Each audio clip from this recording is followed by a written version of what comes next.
This really was a match to either regain some kind of Italian presence in Europe or confirm the English domination of Europe. We were all looking forward to an outstanding football occasion. The venue for the biggest game of the season was the Heysel Stadium in Brussels. Arriving in the city on the eve of the match, the Liverpool players' thoughts were on yet another night of European glory. The general mood in flying out to Brussels was that, you know, we were experienced campaigners. I was looking forward to lifting that magnificent trophy and raise it to the fans, having won that game of football. On the day of the match, the Liverpool supporters gathered in Brussels. They were preceded by a reputation for good behaviour, despite the history of English hooliganism.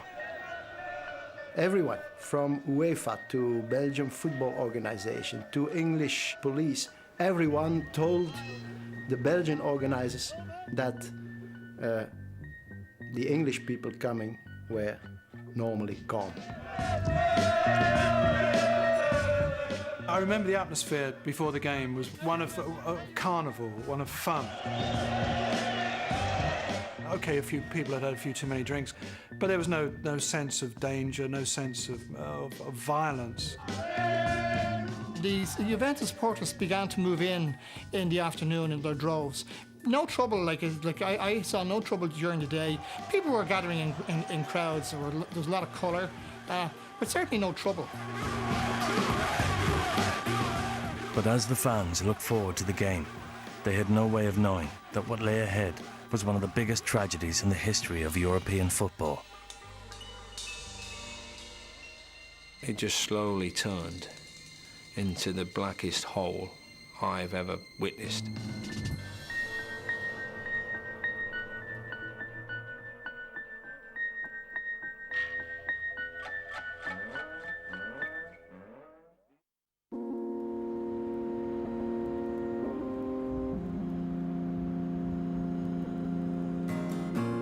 As kick-off for the European Cup final between Liverpool and Juventus approached, fans and players made their way to the Heysel Stadium on the outskirts of Brussels. But as the venue for the biggest game of the season, it was not what they expected. I noticed during our drive to the stadium, and I was aware, I think, of how it looked quite dilapidated.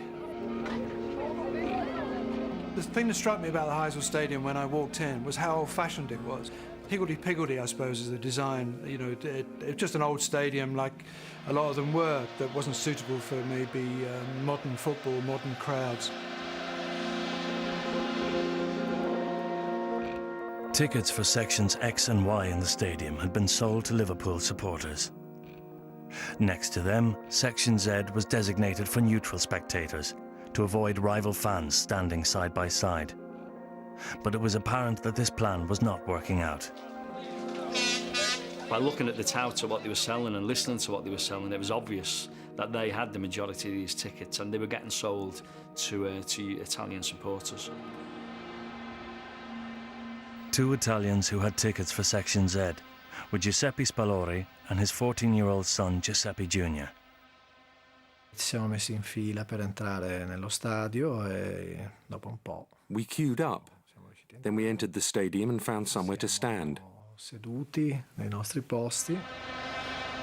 Also in section Z, with his son Roberto and two nephews, was Otello Laurentini, a Juventus supporter shocked at the conditions of the Heysel Stadium. Una partita di Coppa Campioni fra due squadre. A European Cup final between Liverpool and Juventus, held in a stadium that was falling apart. I'd never seen anything like it. Una cosa mai vista io, una cosa del genere. With less than an hour to kick off and the ground packed to capacity, the Liverpool players went out to inspect the pitch and greet their fans behind the goal, next to section Z. We were signing autographs, and we got to a part where this fence, this wired fence was there, and they had one or two of the local police that were there as well, up and down. But I looked at the fence and I said, that is absolutely terrible. How is that going to keep people apart? I was fully aware of this, like, mesh fencing between the two fans. Oh, that's strange. European Cup final.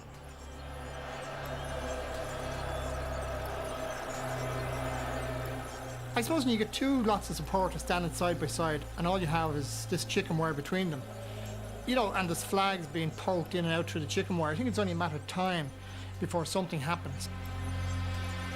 There was a point by the fence, by the wire fence, where the police were concentrating. So I looked at it through my binoculars and saw that there was a hole in the fence.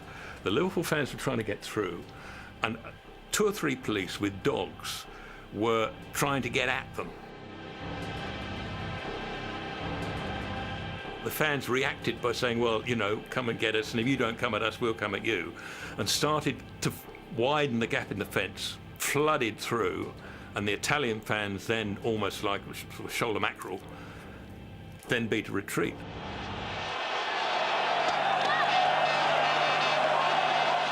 With most of the hardcore Juventus fans at the other end of the stadium, those in Section Z were largely ordinary men, women and children.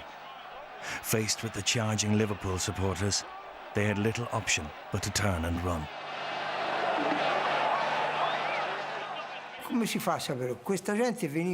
What could we do?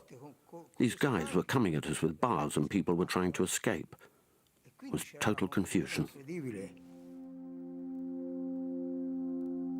When the fans ran away from these Liverpool fans, they got up to the top of the stadium and realised they couldn't jump over because it was too high and there was no stairs or fire exits or whatever. So they all piled down.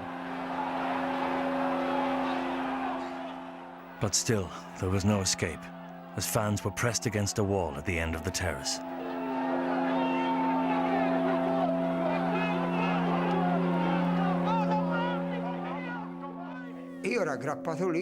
I was holding onto a crush barrier with my son and nephews next to me.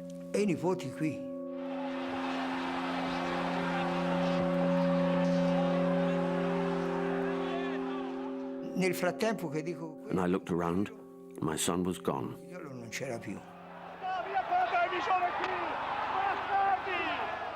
As I get there, I can see all these faces reaching out to me, and I just took 2 shots.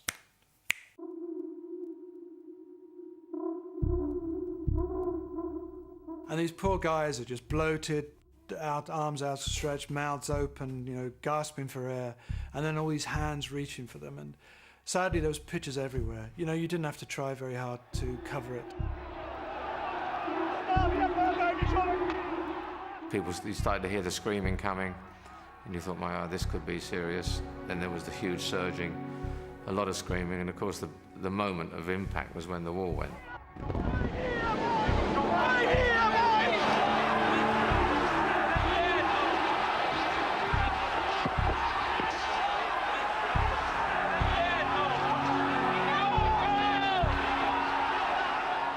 We were in the changing rooms, and next minute we hear is an almighty crash. I was sent out to go and have a look and see what it was, and it was only a few yards to the wall, which was broken in 2, and there was lots of fans like streaming over.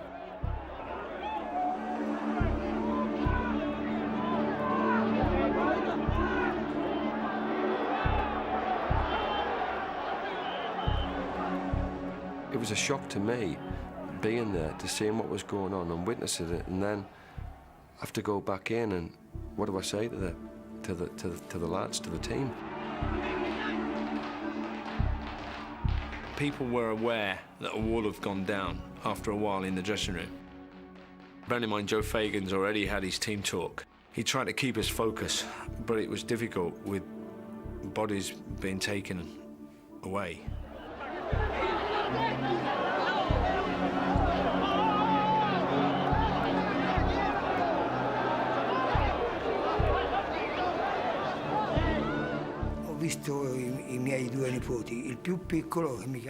One of my nephews shouted, "Uncle, come quickly. Roberto is injured." He was lying on the ground. I put my head to his chest and could feel his heart beating. Ho appoggiato la mia testa così per ascoltare.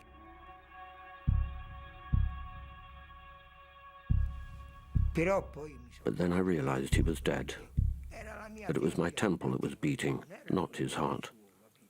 Then I was overcome with rage.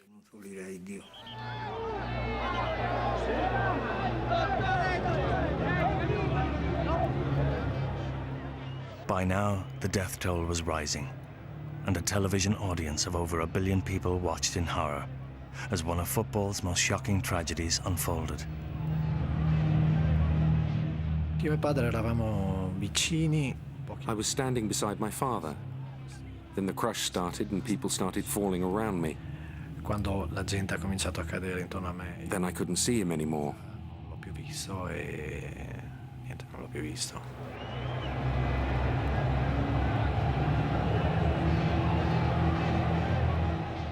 Io sono rimasto sotto. I became trapped under other people. I don't know how long for. Certa quantità di tempo.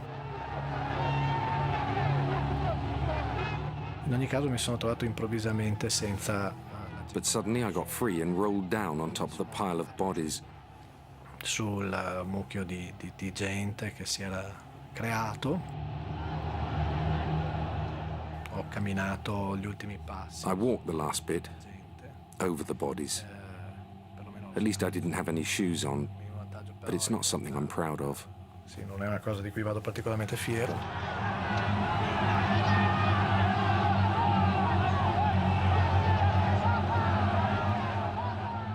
E non era chiaramente un... Obviously it was a terrible sight. People were in a really bad way. I just remember this fear and panic and the Italian energy, you know, the noise. There was middle-aged women, there was young guys, there was old guys. One particular picture I remember was of a poor 50-year-old woman, you know, with a nice dress on, sort of lying there holding a flag, and this ambulance guy staring up at me he didn't know what to do.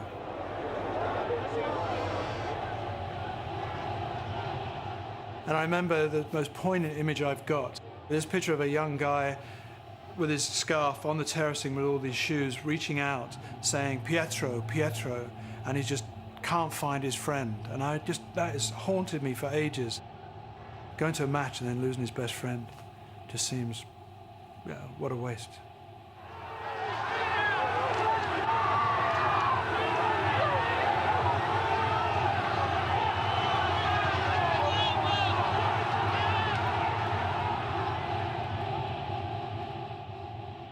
Some people were stunned and staring at it, almost in shock and almost paralyzed in disbelief.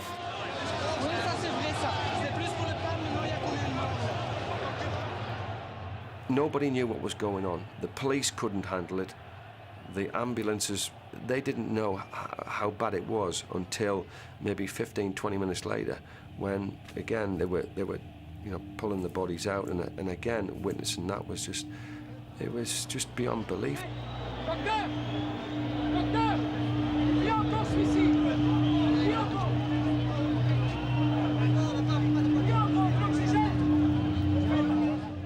You could see where the lack of organisation was. You know, you could see that these stewards had never dealt with anything like this before, and the police, they were supposed to be riot police, had never dealt with anything on this kind of scale, and they really didn't know what to do.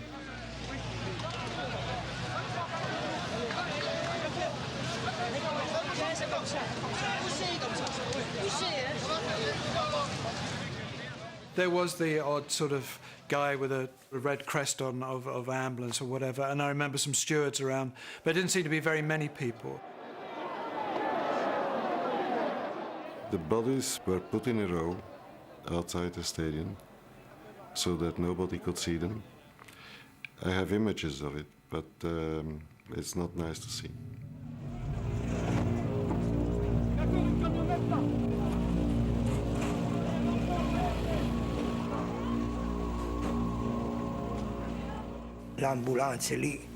I was with my boy when an ambulance arrived. But I didn't know how I could take him home. I didn't know what I was going to tell his mother. Perché il mio problema era avvisare la mia moglie, no?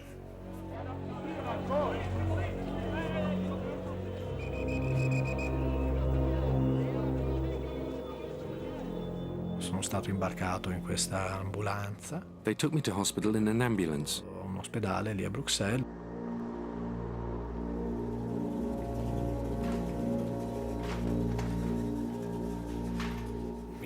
But I wanted to go home with everyone else in my group, so they put my leg in a plaster and put me on a plane.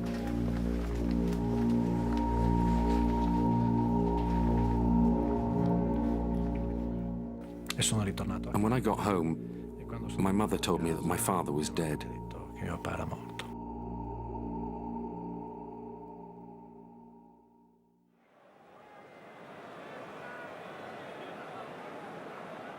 Finally, after 1.5 hours, the Belgian police began to restore order in the stadium. And with bodies still lying in the car park outside, the players would soon be told to prepare for a game of football. A lot of people had died, you know, in that particular corner, and we just thought to ourselves, is a game more important? I don't think so.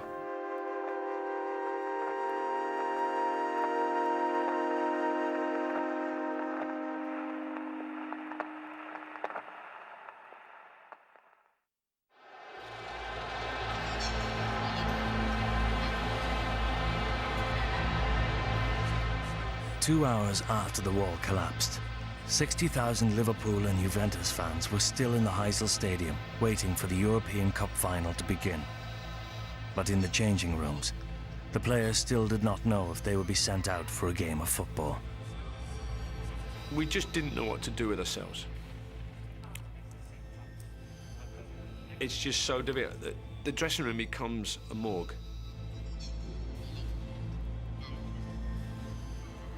Players physically crying, tears dripping down, you know.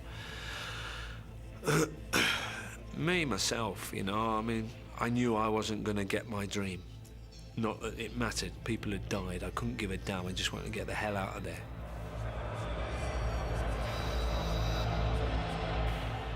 With violence breaking out in different parts of the stadium, the Liverpool and Juventus captains were told to address their fans and appeal for calm. I was given a piece of paper by UEFA to say, read that to your fans. I took one look, read through it, and threw it back at them. I felt it's better coming from the heart, and I can't remember to this day what I said, but I appealed to the fans, because I was led to believe in going to announce it that there's going to be a product. In other words, there's going to be a football game here.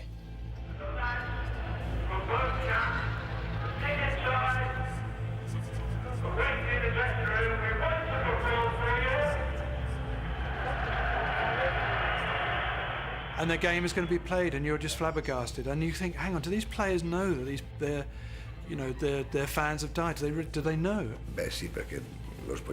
Yes, we knew because our dressing room was like a casualty department. Di Croce Rossa.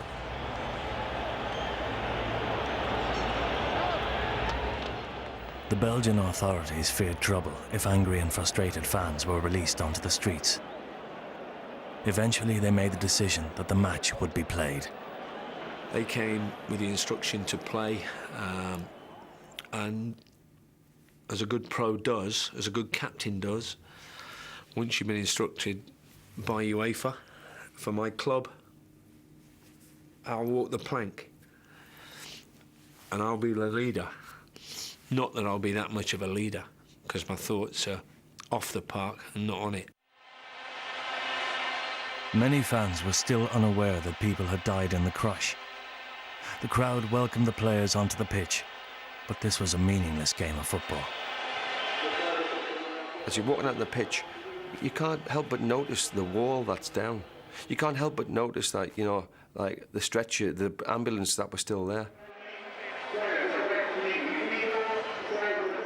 Looking back on it, knowing that 39 people were lying just outside the stadium while we played a game of football,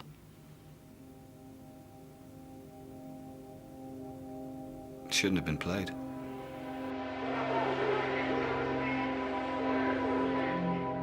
It was all over by the shouting. Even tossing a coin, heads, tails, let them have choice. It was as simple as that.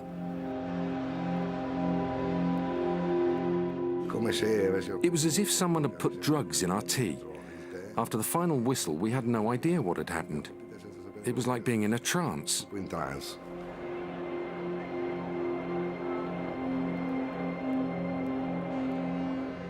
And I remember the game being played out in this half-hearted. I think they almost wanted to say, well, you have it. No, you have it. And, you know, it seemed to be won on a very dubious penalty in the end. And I think it was a decision to get it done.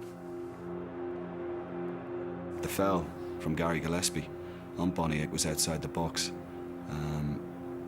Afterwards, that didn't matter. It was just as well they had a penalty and scored it. You know, we didn't care.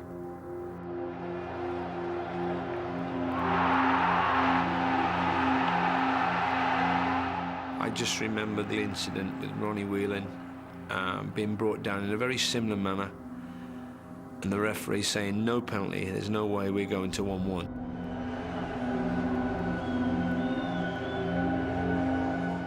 I was a little upset I didn't get the penalty, but after the game, I think, it's still not going to make a difference.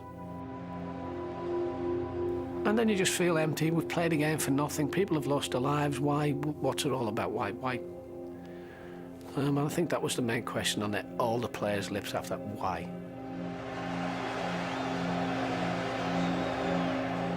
Controversially, the Juventus players celebrated their win and stood accused of forgetting their fans who had died in the stadium just 3 hours earlier. We were at the peak of our careers, but we were also grieving for the 39 people who had died. It was a terrible feeling. I wouldn't wish it on anyone.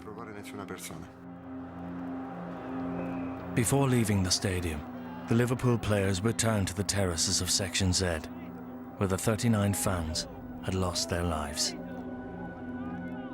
It just looked as if carnage had taken place, which of course it did. I remember a handbag lying there, items of clothing, and then it really began to hit us as to what happened. You could see where the wall was down. Shoes, bits of clothing, debris. It hit you, and it hit you hard then. Broadcast live around the world, the scenes at Heysel had brought shame upon Britain, and by the next morning, football hooliganism was at the top of the political agenda. Everyone knew that a Rubicon had been crossed. This was so much worse, so much more public, and happening on a European stage that made the humiliation that much more intense. Qui sont connus. They come here, they get drunk, and then directly or indirectly they kill 40 Italians. I think I would be embarrassed if I was English.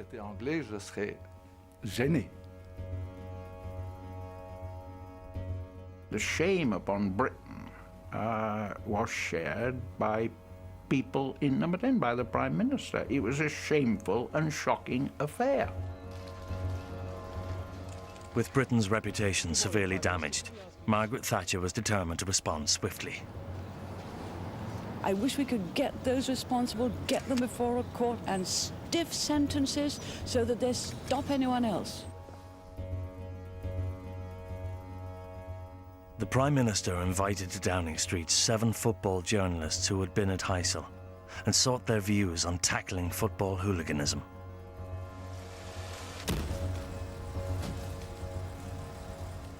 The fact that they were obviously immediately drawing in people to deal with it, this was up front, this had gone to the very top of the agenda. It was almost like on the level of, here is a national emergency, and it's going to have to be dealt with. Well, I think that was part of canvassing information and opinion. If you are faced with this situation, then you want to talk to people who were there and saw what happened.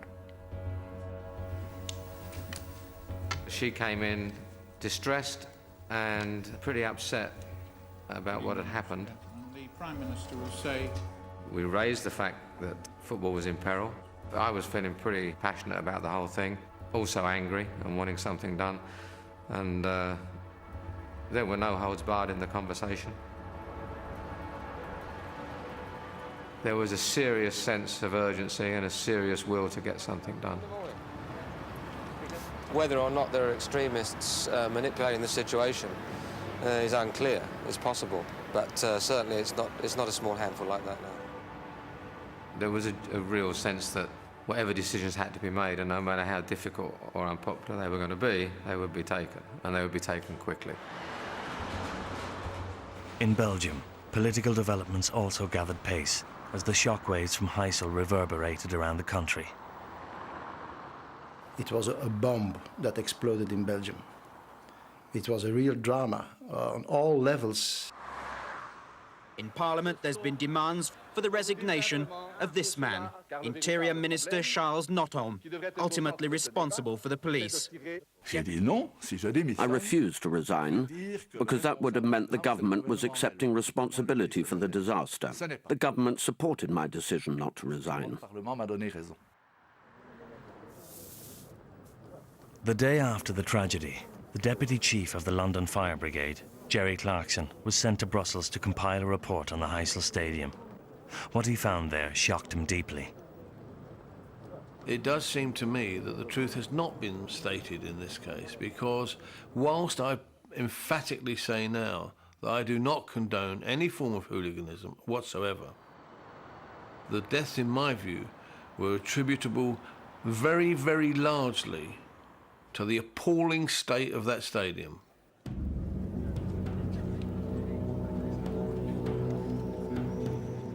The stadium was unfit to hold that football match. The stanchions that supported the crowd control barriers, the reinforcing bars in the concrete were exposed, and they could not contain any sort of moderate crowd pressure. The wall that collapsed and killed a good many people, the piers of that wall were built the wrong way round. They could not sustain the crowd. And what struck me as absolutely bizarre was a large hut on the top of the terraces, but furthermore under that were stored a wide array of plastic tubes. The length of them and the size of them and the weight of them were absolutely ideal as a weapon. You can imagine a 3 foot to 4 foot long plastic tube. It was absolutely beyond belief.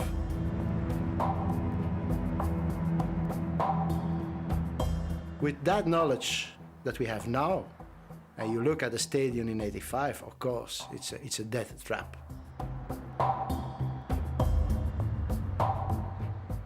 Why was a dilapidated athletic stadium chosen for the biggest night in European football?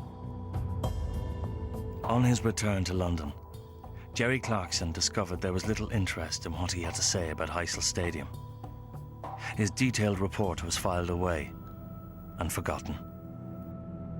Sadly, nobody ever came to me and asked me coldly an inquiry post-event, my view, etc. In London, the Football Association focused not on the condition of Heysel Stadium, but the future of English football. I think Mrs. Thatcher would have banned football if she thought she could. She regarded what was happening in football as a cancerous growth that spread out through the rest of society. The English FA thought that what was happening in the rest of society was polluting football. There was a famous incident which has never faded from the memories of those who heard it, when Ted Croker, the then Secretary of the FA, was prepared to voice the feelings that I think a lot of his colleagues had, but they never expressed in her presence, that football was the victim of wider trends in society, when he said, "Prime Minister, we want you to take your hooligans out of our game." I mean, I thought she was going to kill him. 2 days after the Heysel tragedy, Thatcher summoned to Downing Street Bert Millichip and Ted Croker, the chairman and secretary of the FA. But their response to events in Brussels did not impress.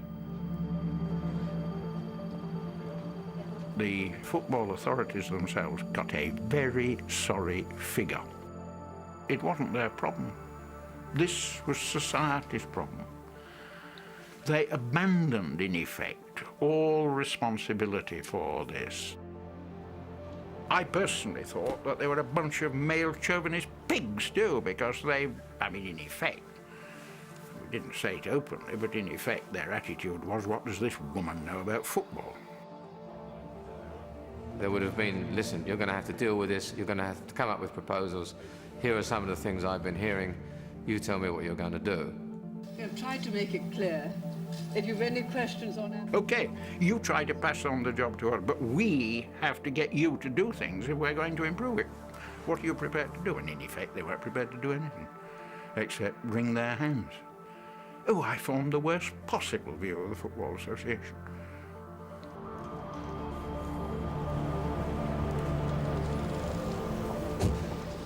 While the FA was under pressure from the Prime Minister, the Belgian government was setting up an inquiry.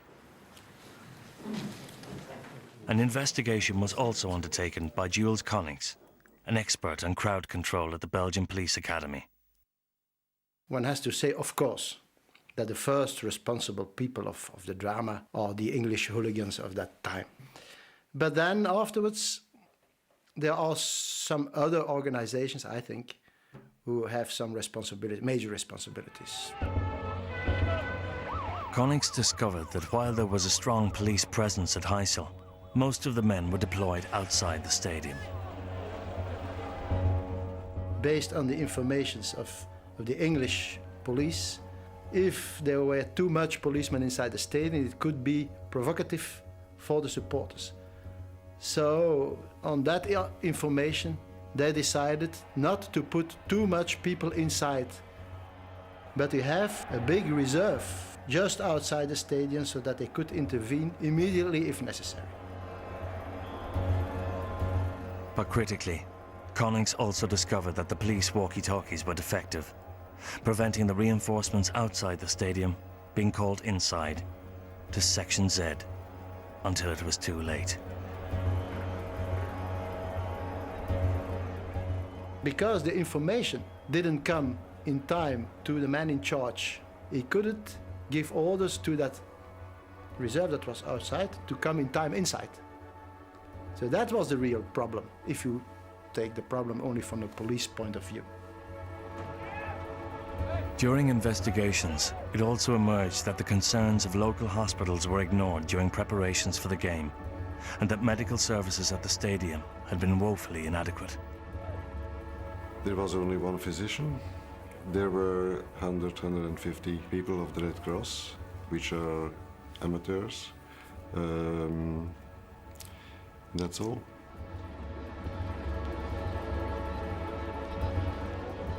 I think maybe 10 persons could have been saved if medical teams were present, for sure, and if there was a coordination between the different disciplines. Undeterred by evidence of the failings of the Belgian authorities, Margaret Thatcher was about to take a dramatic step that would radically alter the future of English football. Everybody felt let down, and effectively they killed English soccer in Europe. That's what they did.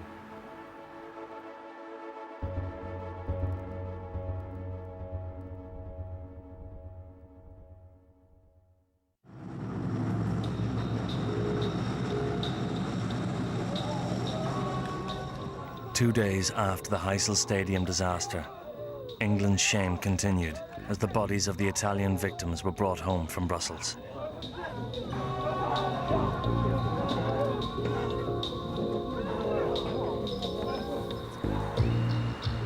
Back in London, political developments intensified as Margaret Thatcher decided to deal with football hooliganism once and for all.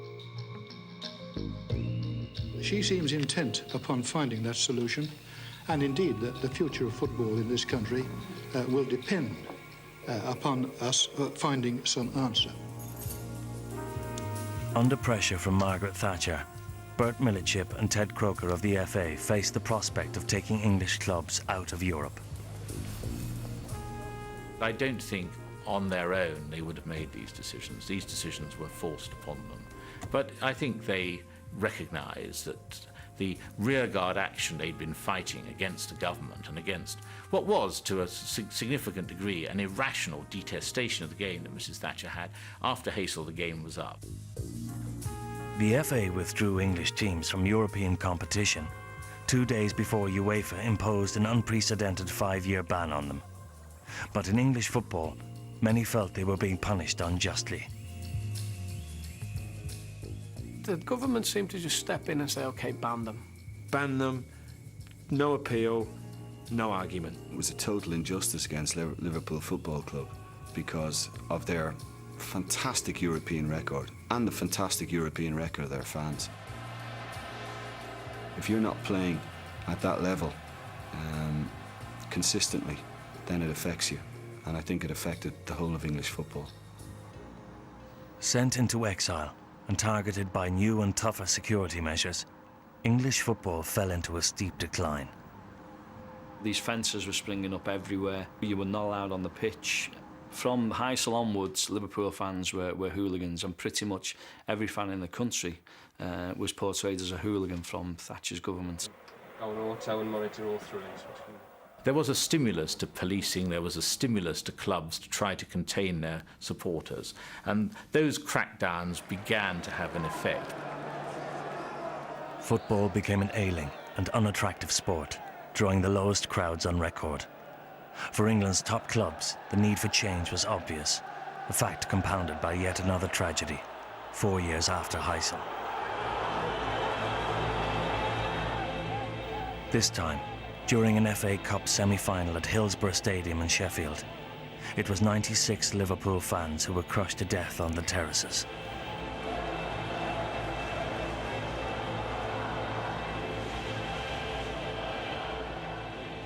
It was almost uncanny that another disaster should happen, that the Liverpool fans themselves should then be the ones who would suffer. There was something weird about that.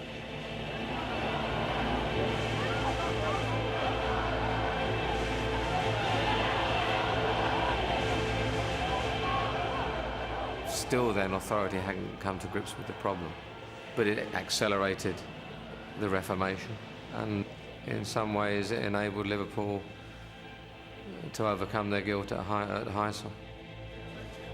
The same week as the Hillsborough disaster, 14 Liverpool supporters were found guilty in a Belgian court of committing violent acts at Heysel, but having already spent time in jail, many were free to go home. For Otello Laurentini, whose son Roberto had died at the stadium, justice had not been done. Sono molto deluso perché mi aspettavo una sentenza diversa. At Hillsborough, the suffering had been brought home to England. As the 1980s drew to a close, the process of change that had begun at Heysel was accelerated. Fighting for their survival, the top clubs and the FA created a glamorous new league, the Premiership, and launched English football into a new and modern era.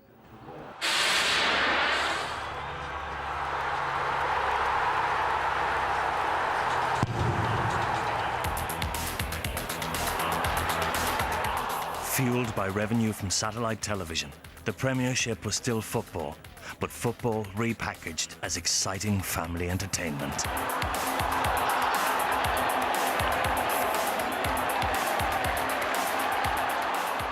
Suddenly football was there, it was a form of entertainment, you could watch it at home, you could watch it in the pub, and if you went to a game, it was actually quite comfortable. You weren't going to get beaten up, you didn't have to stand and someone would pee in your pocket. You know, it was actually quite a nice thing to do, and that was the transformation.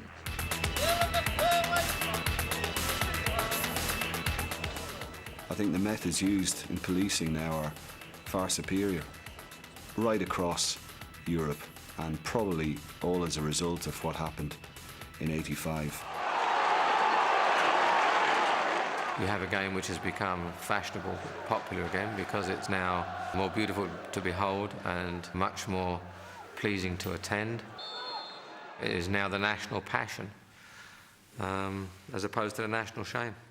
The conditions that allowed a Heysel to flourish, an aggressive, all-male, backward-looking, sometimes, frankly, rather Neanderthal climate, that's gone and can never return, I hope.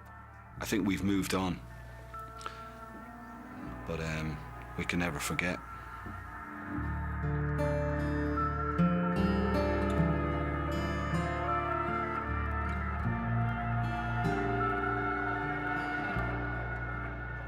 You still see the wall down, and you still see the people hanging over the walls and things like that. It's still there. The memories are still there, and fairly vivid memories. A lot more vivid than the game itself, that's for sure.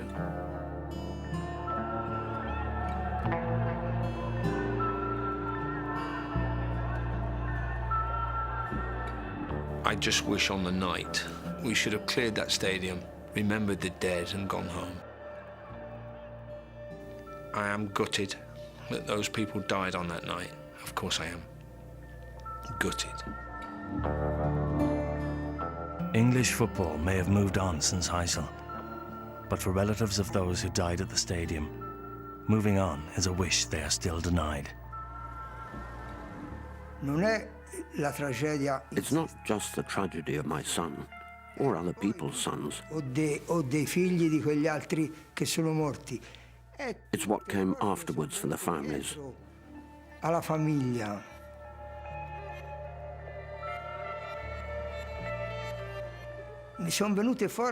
Tragedies were piled upon tragedies. People turned to drugs or had problems at work. There were so many tragedies. So many. Tante tragedie, tante.